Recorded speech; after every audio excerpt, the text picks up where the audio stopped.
But when I start seeing that ebb and flow and start getting, a channel start, I'm like, okay, if I'm seeing this, I know others are seeing it, whether it's investors, whether it's hedge funds, whether it's algos or whatever, I'm going to get in here. So I played the momentum on this, bought in and sold on the scalp.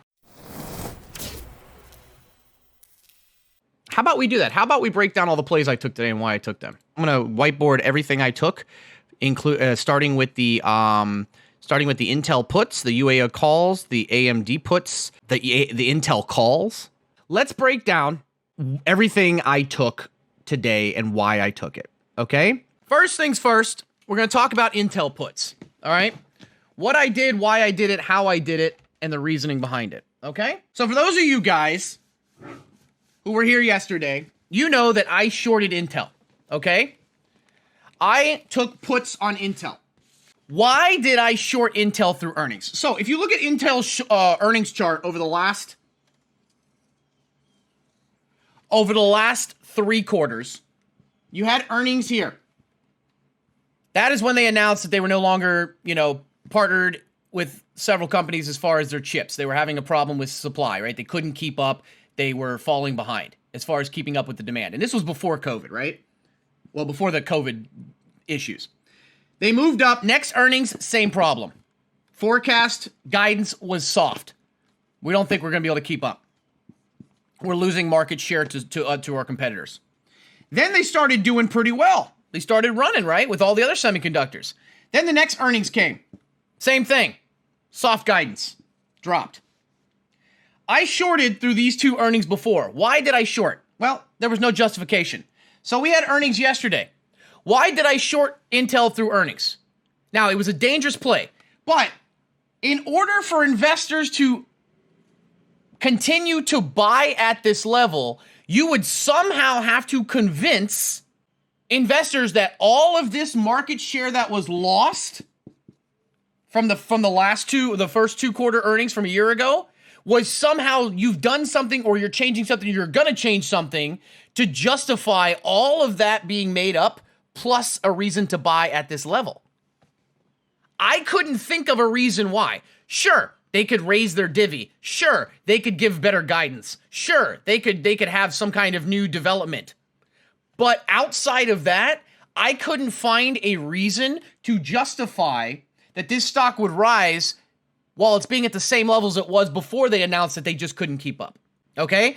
I shorted the day before and got out. I had 15 Intel puts that I bought the day before yesterday at $2 average or $200 per piece. I sold 5 of them yesterday at $245, I think. I'd have to look. And the reason I sold 5 is I didn't want to ride all of these through earnings in case I was wrong. Maybe something happened and Intel went up, but because I had a long enough dated put and because the IV was low enough on the contracts I took, even if it did go up by 1 or 2%, I would have only lost probably 30 to 40% of those contracts. And because I sold 50% of them at a 20% gain, technically, if I would have sold them, I would have lost probably 25% overall on my position, which is something I'm comfortable with, right? I was comfortable. There was enough risk going through if I was wrong. So I wanted to negate the downside. Sure, I could have taken shorter dated options and made more money, but I also would have got destroyed if I was wrong. So I held 10 contracts through, and I sold them this morning at $500 a piece. So my initial investment was $3K. I sold 5 at $2,000, 5 of them at $245. So that was $1,225. Okay, so that was $1,000 to $1,225. But my other 10 I sold at $5,000. So I had a $2,000. The ones that I held was $2,000 investment that I flipped for a $5,000. That's plus $3,000 gain on those. Okay, so I opened the day up plus 3K. All right, now let's move on to the next play.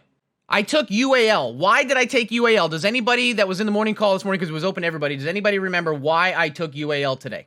As far as airliners, since last year, if you go back on my YouTube video about airline buys last year during COVID, I was a big fan of domestic. Why was I a big fan of domestic? Because domestic planes or airliners are generally used to riding on a budget, okay, because that's what they do. They are literally used to riding on a minimal profit margin, right? And the most important reason is because when flights did start coming back, these guys are flying in the United States. They don't have to worry about overseas travel restrictions. So my biggest one was Love. That was my number one. JetBlue was my number two. Okay, Alaskan Airlines was my number three. Okay, these were my top ones. Love is actually above pre-pandemic levels now. As far as the larger airliners, they will rebound. They're all lagging behind. Why are they lagging behind? Because of international travel restrictions. Plus, they're bleeding hundreds of millions of dollars on a daily basis. Okay? Tens of millions of dollars on a daily basis. But of the major ones, AAL, UAL, and DAL, this is the one that I think is going to be the best one on the way to recovery. UAL is actually making moves that are putting them in a position to have a better recovery. However, until we get that international level, right now, the State Department in the U.S. has designated 80% of the countries in the world as high risk travel. In other words, they're telling people don't travel. Okay, but I still believe that UAL of the three is going to be the best. Today, this morning, and we talked about it, UAL announced that they're adding 364 new flights in June. That's not a lot, but that's progress. Investors like progress. So, I saw UAL move out this morning. Welcome, Treffers, to the Okay, I saw the move like this. I saw the volume start to build up. MACD was moving, and I said, you know what? I'm going to buy the next dip. Dip happened, I took it, and then I sold. And then it kept going, but whatever. So that was the whole reason I got in and played a scalp on UAL this morning. I identified it with my watch list this morning, and I took the play.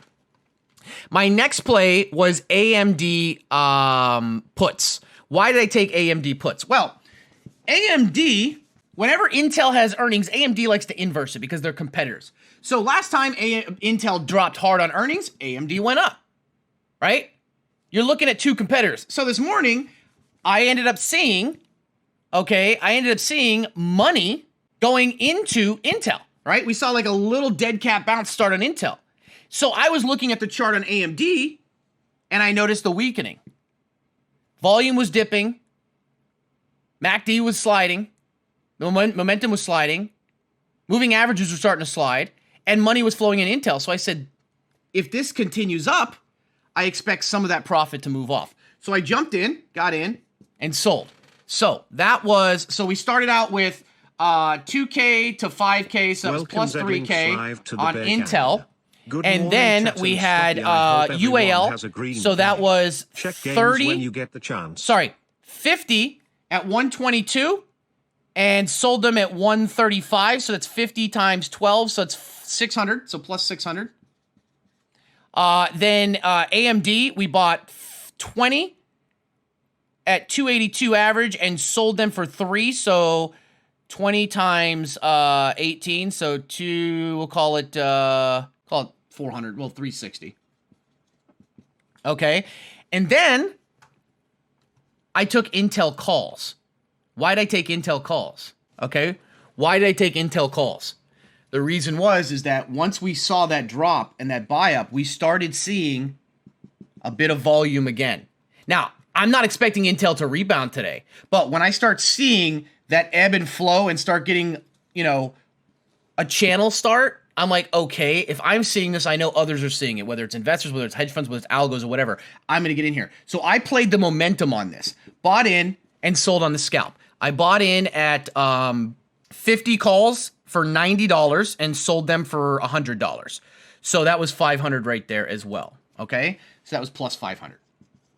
So obviously they weren't big winners like the Intel one, but it adds up, right? These are scalps. These are 5-10% gainers at max, okay? This is the idea. I'm playing momentum, I'm playing volume, and I'm playing AMD and Intel inversely.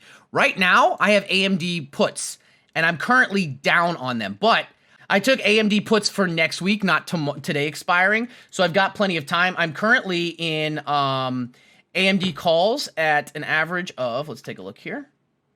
Or sorry, AMD puts. Now, this put is probably going to be a loss for me, because the momentum is kind of dying. And remember what I told you guys about options, especially shorter dated options. Once momentum, regardless of if you're going on a call or a put, once the fast momentum or the dynamic moves go away, the value of the contract goes away. So the stock could actually start to dip slowly, and I may not make any money on it because the chances of a dynamic move to move it in the money disappear with every minute that it's not moving in that direction. So I may take an L on this one. And if I do, it'll probably be in around of 500 to 600. So it'll probably wipe out, one or two of these. If that happens. Okay? So those are the plays I took today. That was the reasoning for all those plays. Okay, I'm just playing AMD and Intel off of each other right now until the volume dies off. And once the volume dies off, I'll move on to something else. So those are the reasons I played what I played and what I've done so far. Now, the only play I didn't take this morning that I did want to take was shares, and we talked about it this morning, which was SYPR. Okay, SYPR, and this is what we talked about in the call. They just got a massive DoD contract for deep space with the Department of Defense, and this is a massive contract that they got for a very cheap stock. Now, how is this going to play out? I don't know. It's a multi-year contract that they're working on, but as far as a move today, investors jumped in because this is long. When you're an investor, you're looking at something down the road. That's why you're like, okay, I'll buy it now, because even if it drops tomorrow or the next day, I'm expecting this contract to bring this company to prominence. And if they do well, next thing you know, they'll get other contracts and they'll be a big player in space one day, potentially. And so I'm buying now. And that's what investors do. So for those of you guys who are looking at this and you're saying to yourself, well, I don't understand, if I buy it and it falls, that's not what investors do. They're buying now to hold for down the road, hoping that this contract comes to fruition, brings them more money and brings them more publicity and actually makes them a more valuable company. Okay? Oh, also, I took some of the profits and bought shares on Verizon. Please understand that what I do on stream is for entertainment purposes only. Okay? It's basically gambling. Okay? I'm not going to try and deny that. All right? I'm not going to sit here and be like, actually, this is investing. What I'm doing with options is fucking gambling. I'm taking my knowledge of stocks that I would normally trade or invest in, and I'm gambling on option contracts. But I take that money and I dump it into long-term investments that pay me more money down the road. I tell people all the time, don't try to do what I do. If you want to have some fun with it, go for it, but don't try to do it with all of your money. I've been doing this a long time. Invest your money, grow your money, get free money from your employer, get your management fee down, do all that stuff.